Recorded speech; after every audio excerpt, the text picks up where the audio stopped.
All right, welcome back to ACTV, our interview series, which has been on hold for a few years now. Anyway, we're back with Andrew Miller, the great writer Andrew Miller. Welcome back to ACTV. It's been a Thank you. few years since my illustrious audience got to listen to you speak about your work. So please, for those unaware, let us know who you are and what it is you do. I am a crime writer.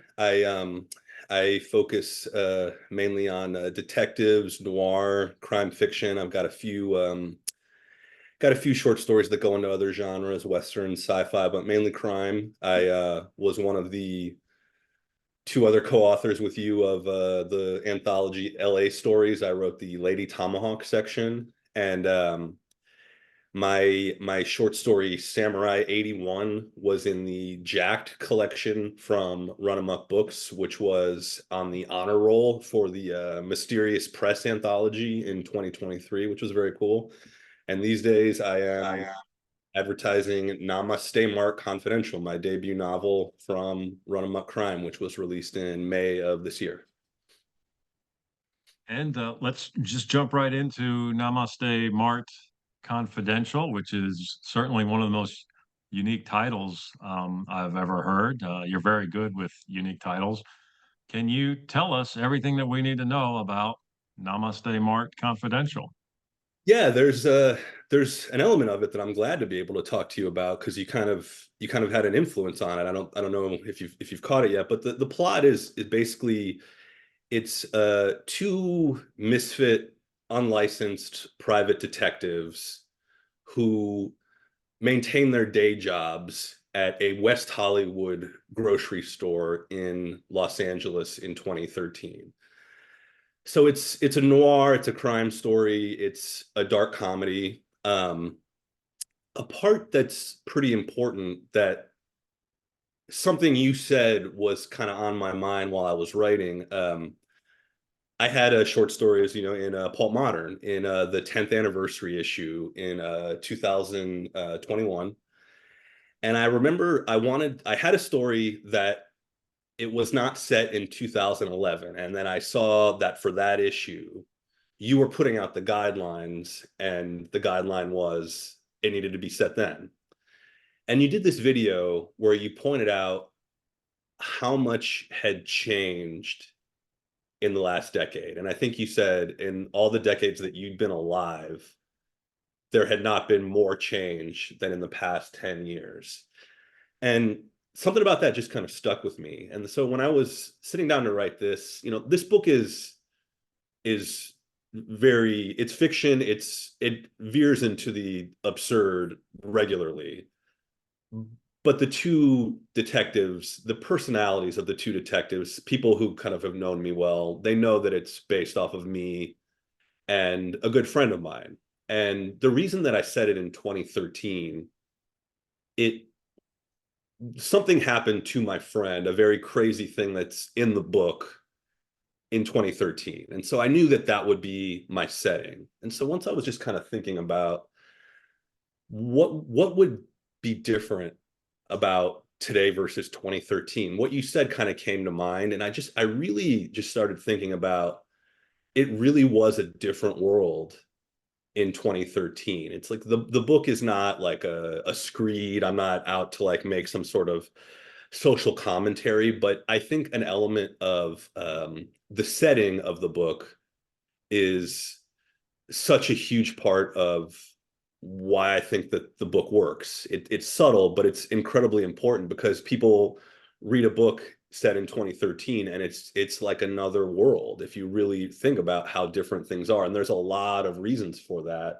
But that was something that um what you said there was on my mind while I was kind of putting this together. Well, so can you tell us some things in the book that suppose, somebody reading it today who doesn't have a good memory of 2013, they would read it and they would be shocked by, this happening, being able to happen versus now. Can you think of Well, any examples? yeah, a pretty big thing. It's right at the very beginning of the book. It's based off of my friend who the character of Richie is based on. You know, he's in real life, he's a stand-up comedian. And an element that you see right away in the first chapter is that comedy was openly legal in 2013. Um, if someone tells a joke in 2013, you laugh or you don't laugh, or you say, oh, that's inappropriate, I don't like it, but I know that it's a joke.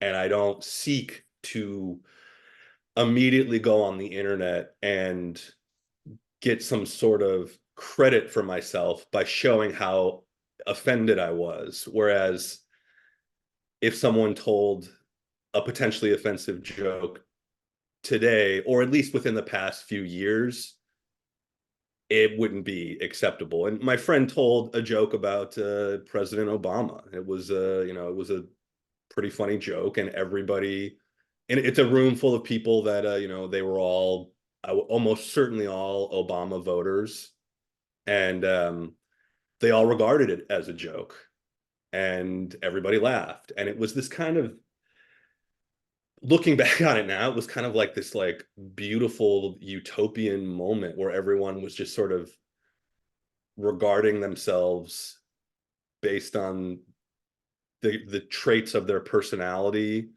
and not their identity and the rules that society is imposing because of their identity. And if my friend tried to tell that joke in front of the same people now, there would be so much social pressure, even if people still thought it was funny, to be so offended, when it was very, very clear that it was not something that was meant to be offensive. It was just a joke. But on top of stuff like that, I mean, there's just so many things that you could go on and on and on. But I would say smartphones. Their smartphones existed in 2013. You know, they came out, I think, in 2007, so they were there, but they weren't everything in society. Everything that you did, you didn't walk down the street and regularly see people driving and on their smartphone. You didn't see people walking in front of traffic on their smartphone, which I, living in LA, see all the time. I see people. I used to be able to just rely that in LA there's so many cinephiles in LA that you could go to a movie. If you went to like the AMC in Burbank in 2013, you might expect someone to take out their phone back then. But if you went to the New Beverly, Quentin Tarantino's theater, or like I live by a Landmark, which is kind of like a nicer cinephile type theater, I go and someone takes out their phone all the time. And that's because this thing in their pocket is just trying to get their attention, and it's succeeding, and it's fried people's brains. It's just like it's so different in that regard, and all of the things that people, you know, politics, all sorts of just different elements of their lives that are so important that they filter through their phone. And that is another element that is pretty different, that kind of spawns off in many directions. Um, you keep inadvertently answering the questions that I'm writing down, which is fine. You bring up, I think, a very distressing point for I just had a conversation with a teacher recently who is pretty young, 34. Unfortunately, from where I am, that's now considered very young.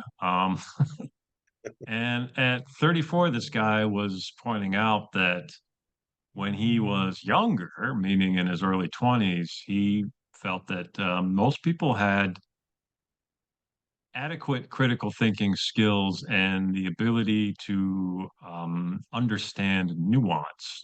We hear this a lot now, that nuance is missing. And I thought about that for a while, and we both talked about it. Both of our parents are liberals. We were raised in liberal households, but my parents, for instance, my mother, uh, when it comes to politics, she's still a very intelligent, very capable woman. But when it comes to politics, her critical thinking skills shut down. They just shut down. this is not how she always was. And it's, yes, she's an older woman now, but it has nothing, in my opinion, has nothing to do with it. Um, Something has happened that has um, really interfered with a lot of people's ability to think critically. And I'm not going to excuse or pretend the MAGA side doesn't have this problem either. For instance, just an example that's really getting on my nerves is anytime a movie comes out with a woman or a non-white person in the lead, you immediately hear, "Oh, it's more woke bullshit." And to me, that's just refusing to take one thing on its own terms, which to Right. me is a lack of critical thinking skills. So I just, because I know you think about this kind of stuff, um, how did we get here? How did we get to a place where our just very basic critical thinking skills for a lot of people, not everybody, but for a Right. lot of people have been eliminated? They I don't mean, exist. it just it's a lot of different things. It's like there's just not a one size fits all answer for every person. Everyone is kind of like on a slightly different path. But I think that thing what you said about, your mom and politics, it's like that's a lot of people see that in their lives where it became at some point, you know, before the pandemic, but especially during the pandemic, that it wasn't just it was the way your side handled the pandemic was right, and the way the other side was killing everything. And it just became, that's my side, that's my team, and whatever the party line is, I'm going to accept that uncritically. It's like I did for this book, I did a podcast where we kind of focused on Norman Mailer's book, The Naked and the Dead. And for people who don't know, Norman Mailer would write these just gigantic books. Every book was like 700 pages or more. And as I was kind of preparing for that, I found this interview from the early 90s where Mailer was talking about, what's happening to people these days, because he was putting out Harlot's Ghost, which is this novel about the CIA that is 1,400 pages. It's a gigantic book. And he was saying just the way that people are just kind of behaving these days, it's TV is really kind of ruining their ability to just accept any kind of nuance. And he said, you see them and people lose their attention span just goes away after 7 minutes. And I thought, 7 minutes, if people could pay attention in 2024 for something for 7 minutes, that what a just amazing world we would be living in. It's just I think, I mean, it's a simple way to put it, but I think it's the phones. The phone needs all the companies need you on the phone for a lot of different reasons, and nuance has no place in you constantly clicking to the next page so that they can get their ad money and sell your information. There's just no nuance anymore. It's just everybody, you just go to a grocery store and just look at people and you see like they're having some sort of thought, and they get like, you can see like the worry in their face, like, what am I supposed to think about that? And instead of continuing to think, they take out their phone. It's just it's rewired the way people think.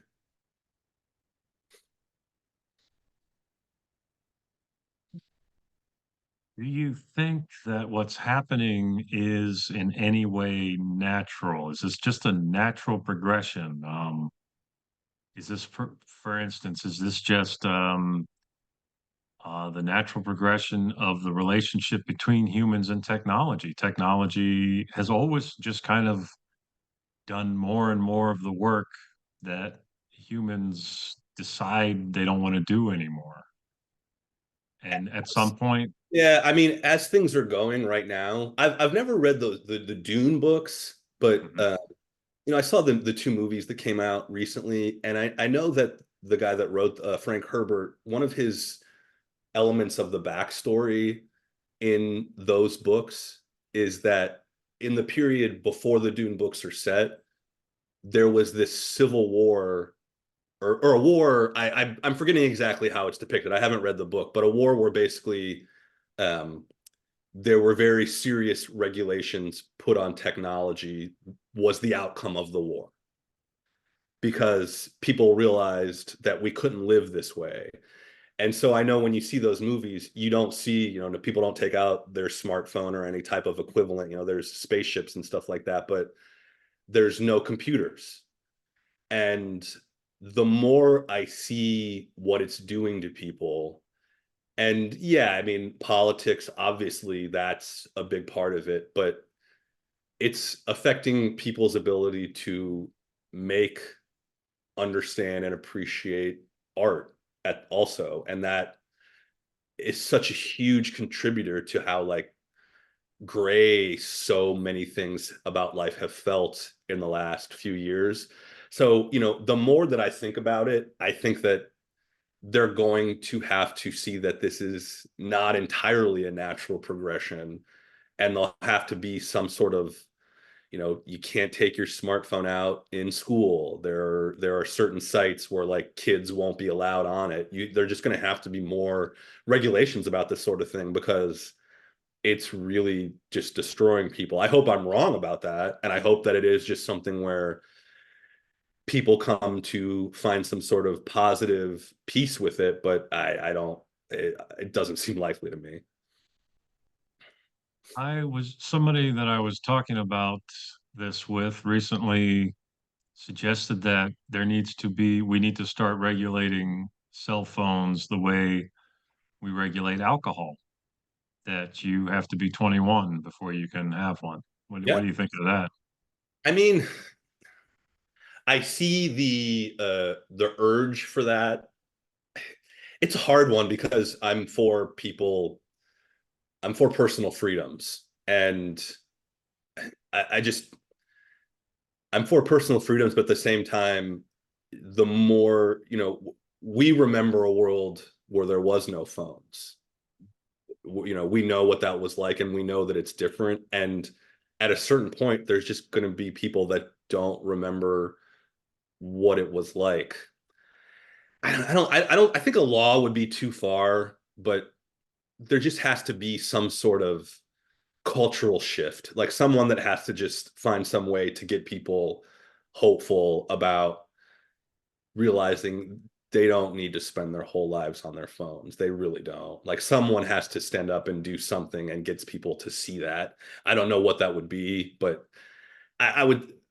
A law is too much. It's too much. Yeah, there's part of me that very much agrees with you.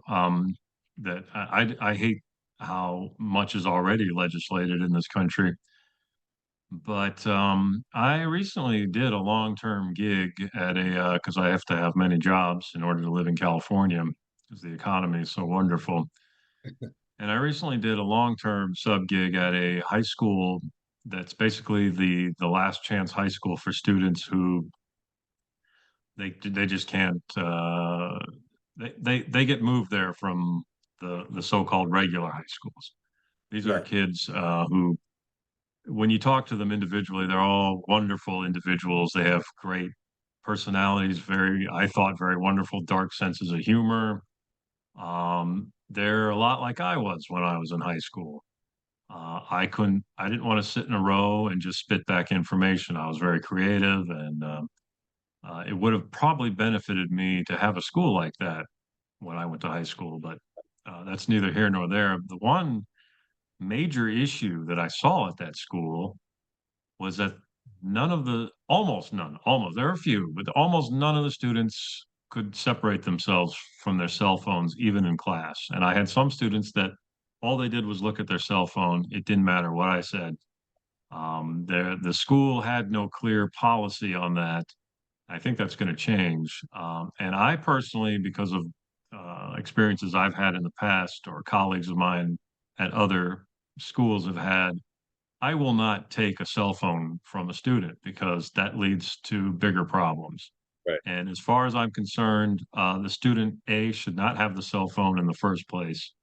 And B should definitely not have it at school. I don't know why. Then you have parents say, well, why don't you take it away from them? That's your job. Right.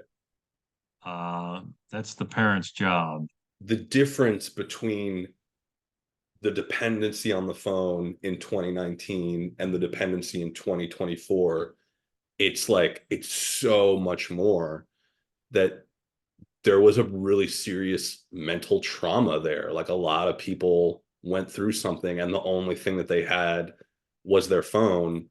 And it's just like a greater degree of like melding occurred, and they need someone to tell them they don't need to be doing that. They could just enjoy life again and not just focus, just doom scroll all the time. But yeah, I mean, you're right. It's just these kids, I mean, they shouldn't be on their phone in school. Yeah, I don't, it's a tough one. It's a complicated thing. Okay, well, let's get back to your book Yeah, after yeah, all that. yeah. Namaste Mart Confidential. Many of the reviewers have said they really, and this is one of the reasons that the book I think works so well, is the two main characters are what you sometimes hear as likable characters. At least I've found them likable, and a lot of people are asking, are we going to get more adventures with these two characters? Yeah, I definitely want to.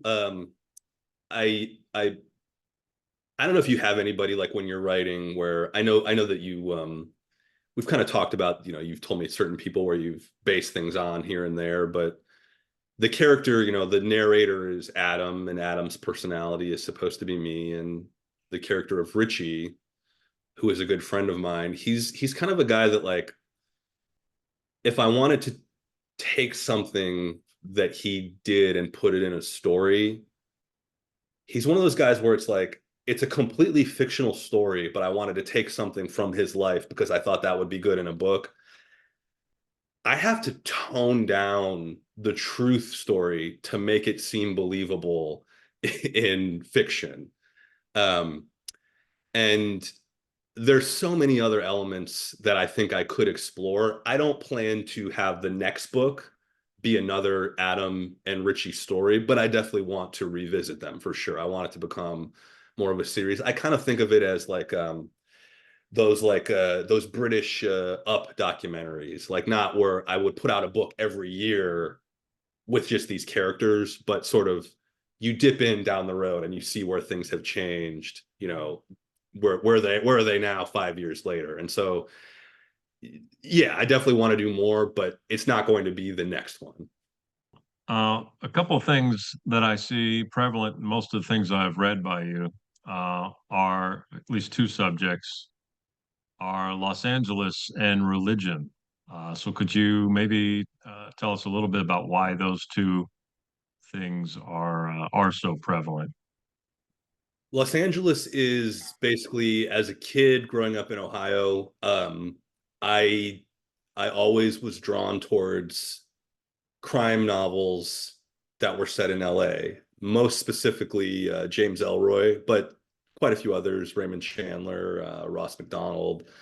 Um, but it was sort of like I could like explain my way around LA from reading so many books without ever having been there. And I didn't know anybody that lived in California. I had no kind of connection as a kid. I just sort of knew that I would live there one day. And it's such a just delight for me to I'll know that I'm gonna set something in a certain hotel. Like there's a long scene at the Langham Hotel in Pasadena, and so my girlfriend and I will go spend a day at that hotel. We'll just go walk around. It's something that like I can kind of like integrate into my life in a way that like yeah, I don't know. I may have found something similar if I was still living in Ohio, but it just doesn't really kind of like get the creative juices flowing in the same way. The religion thing is uh, I've never believed in God. I was raised in a religious house. I went through a period where it was like I mean kind of like it was a period that I was still in 2013 where I had to just no, you're an idiot because you believe in God. Like I had to argue with people about everything, and I haven't really changed my opinion about that, but I don't really confront people about it. because I'm so fascinated by it. This book, there's a lot of Mormon characters, and Mormonism is something that I find just absurd, ridiculous, hilarious, and just fascinating, and something that I think like all educated people should be aware of the story of how Mormonism got started. Joseph Smith was a just fascinating piece of American history. And even though I find the religion to be ridiculous, he's somebody that when I read his life story, I have just the balls on this guy. It's just I always respect somebody that just kind of have they live their life with just balls. Like I'm gonna do what I'm gonna do. And he had no reason to think that any of this stuff that he was doing would work. And it worked far beyond he could have never imagined. I don't think he could have ever imagined that it was still a thing today. And it very much is a thing today. And despite the hard time that I give it, I also try in the book to show that I've met Mormons. I know plenty of ex-Mormons, and they're really nice people. I just if that's what makes you happy, and as long as you don't push it on me, then I wish you the best. You know? And it's funny that you say that because a little bit in conjunction with what we were talking about regarding just the general insanity of modern society, one of the practices of living that has vanished for some people is live and let live. Yeah. I there are some people that think that that's a horrible um, idea. They think that it's very much live the way I tell you to live, Yep. and I just wonder what sort of where is this headed? I hate to get back on this track here, but it just it's I mean, an element of just how you were talking about the lack of critical thinking, and I was saying everything about phones. It's just you could call it, wokeism, political ideology being captured by a political ideology, but with the decline of old school religion, this new thing that's capturing people, it kind of is itself a religion. And I think the more that people realize that it's like a new religion that hasn't really been named yet, that there's so many, it's just, when you see a protester on one side of the aisle, they won't be wearing a COVID mask. But if you see a protester on the other side of the aisle, they will be wearing a COVID mask. And I think that has a lot more to do on a group level with showing a sort of religious type affiliation than it does with anyone actually being concerned about the pandemic that I'm not concerned about anymore. Um, and I think when they really kind of see that for the irrational religion that it is, that it might make them realize like, oh, this is not the path to be going down. well, I have to tread carefully here because a Neanderthal recently accused me of constantly referring to the woke mob, which is something I've never done. I personally, the word woke to me is just a replacement for political correctness. Yeah, yeah, for sure. It's a constant struggle by, I would say, a fringe group that has somehow captured a lot of power to impose the exaltation of victimhood onto the masses, which is unfortunate because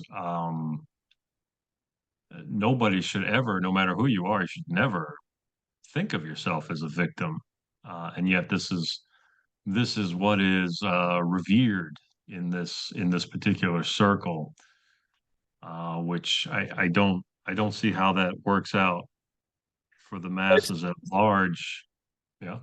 An element of what you said about, victimhood. There's a scene, like I said, the setting in my book, I meant for it to be subtle and something that people can kind of like dip back in to see what I was doing. It's not really the main focus, but there's a scene where the two, detectives are at their day job, and a character, a guy that they know has passed away, and the manager says, "What we're going to offer you is something that we're going to call a mental health day." And you know, at least for me in 2013, you might have heard a manager speak that way, but it wouldn't have been like an everyday thing. I don't know. I mean, I don't know about, I can only speak from my own experience and the experience of people around me, but a mental health day is a pretty common thing in 2024, that it's just, I've been victimized by something. I've been victimized by something. And everybody sees that as having some sort of social capital. You have to be compassionate. You have to just, you have to, if someone's going through something, they need to be treated in a way that, they can get better. And I think that that was the way that we did treat most people in 2013. But to just elevate that, it's not healthy. It's not a good way to live. It's not something where you need to find out how to go beyond that, how to get better, how to not need to wear that COVID mask at your protest every day. You don't have to do it if you don't need it. You don't have to just be constantly afraid of how victimized you're being, about something. And that was just something that stuck out to me about what you just said right now. Yeah, I mean, it just the elevation of victimhood is not healthy for a society. I have a friend I mentioned earlier. I did a podcast about Norman Mailer's The Naked and the Dead, and I told a friend who's kind of a World War II expert, um, that I was doing that, and I was going to be advertising my book, and that one of the elements of my book had this thing about mental health days. And my friend said, imagine Norman Mailer in the Pacific, or the characters in Band of Brothers, that the real life people that was based on. He said, imagine explaining to those guys the concept of a mental health day. like, like, where would we be if everybody that needs a mental health day had that idea in World War II? Where would we be today if that was a thing? Yeah, it just, people need help, but don't elevate that sort of a thing. Right. Well, and you were saying that it's slowly kind of revealing itself to be a religion. Yeah, yeah. But I question, if you are part of that religion, will you ever become aware of its trappings, of its fallacies? Yeah.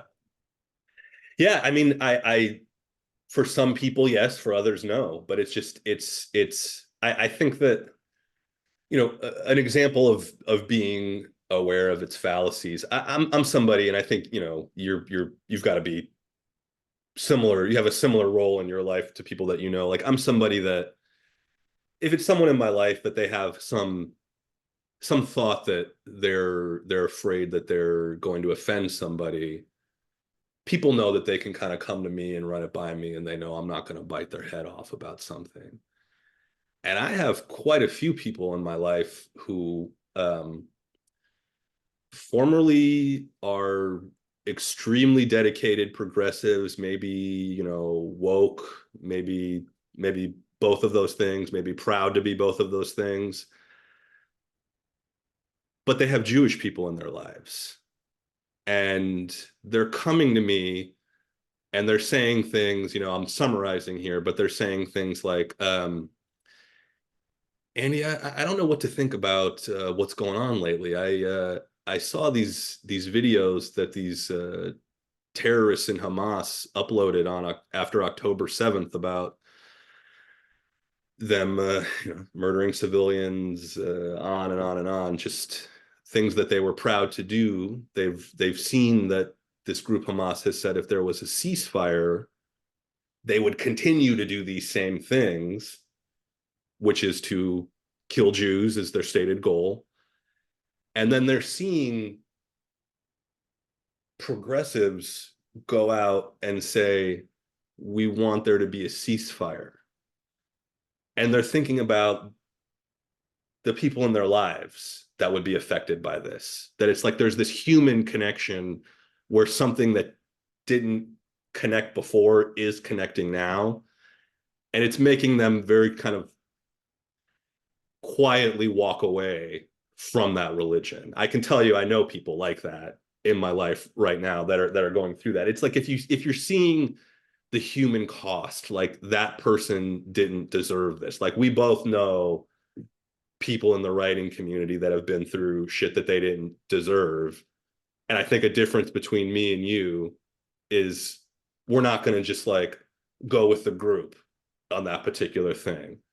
And if you're that type of person where you see someone getting affected in such a negative way, you got to decide to either do something about it and embrace your humanity or continue with the religion. And there are people that do that. I mean, I've seen it, but it's just sadly not enough.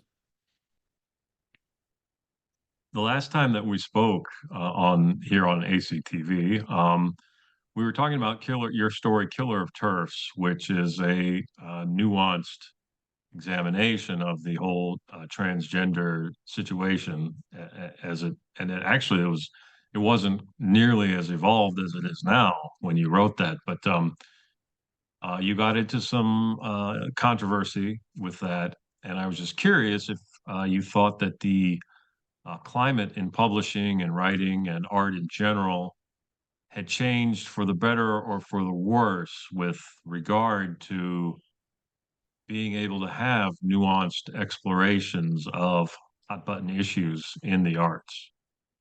Yeah, I would say, despite a lot of the way the line that I've taken and some of the questions you've asked so far, I'm kind of optimistic about this. I think that it has gotten better. Um, for one, I don't know. I don't want to like say like, oh, I've been canceled. I guess I've done stuff that people have gotten mad at me for. I know that's happened to you. I don't really if you haven't done something to get canceled or get people mad at you, it's kind of in 2024 as a writer, if you haven't had that happen to you, it's kind of a sign that you haven't ever done anything interesting at this point, because it's happened to everyone. And there's this like herd immunity thing that's kind of happening where you're really just sort of playing it as safe as possible if you haven't stepped over the line in some way, when you really kind of consider the amount of people that the mob have come to. That story specifically, I could point to quite a few examples of, unfortunately, things in it that have come true, things that I was sort of worried about happening when I wrote it that have since actually happened. And then if you just look at like really mainstream stuff, the show The White Lotus, that was one that, I don't know if you've ever seen that show, but the creator is kind of known as a guy that has no problem lampooning the woke. He has in season 1 of White Lotus, he has characters that are sort of making fun of Hillary Clinton. That was not something you would have seen in 2018 or 2019, but you saw it in 2020. And that show swept the Emmys. We put in LA stories, there was all sorts of stuff about how just crazy, like sexually explicit movies were in the 70s. And the movie Poor Things with Emma Stone, which I thought was just a hilarious movie. I mean, it was such an entertaining movie that it was just insanely explicit, and she won the Oscar. Another one that it didn't really do as well, but it was kind of lampooning all of this stuff, Tar with Kate Blanchett, where she plays a composer that gets gets unfairly canceled.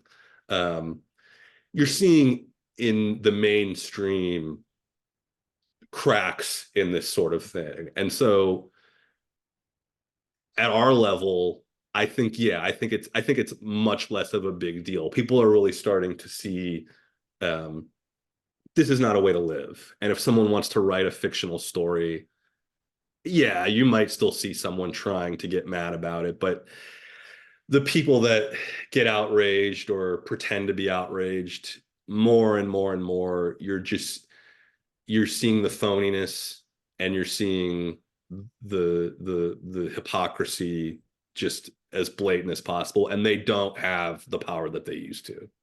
Before we go, can you tell us, are you working on anything at the moment, or is there anything coming up soon that we should keep a lookout for? Yeah, I'm working on a another novel. I moved since during the pandemic. I was in a different part of LA, but I'm in Pasadena now, and I'm really enjoying it out here. For for those who don't know, it's kind of like a small town in the northeast section of LA County that's got it's got some different people running it, and it's kind of it's just very, you kind of feel like you're in like an old school like 50s town, but you can still just go into the city whenever you want. And I'm setting something in a crime story in Pasadena in the 50s. I'm doing that, and I'm doing some other short stories, but for the immediate future, just still trying to get Namaste Mart Confidential out there for anyone that's in LA. You can get it at Vroman's in Pasadena right now, and I'll be doing some more appearances, more readings for the book later on this year. But yeah, just hoping to get that out there. Well, Andrew, thanks for talking to us again, and we'll have to have another conversation about 3 years to see what state the world is at that point. Absolutely, man. Okay, excellent.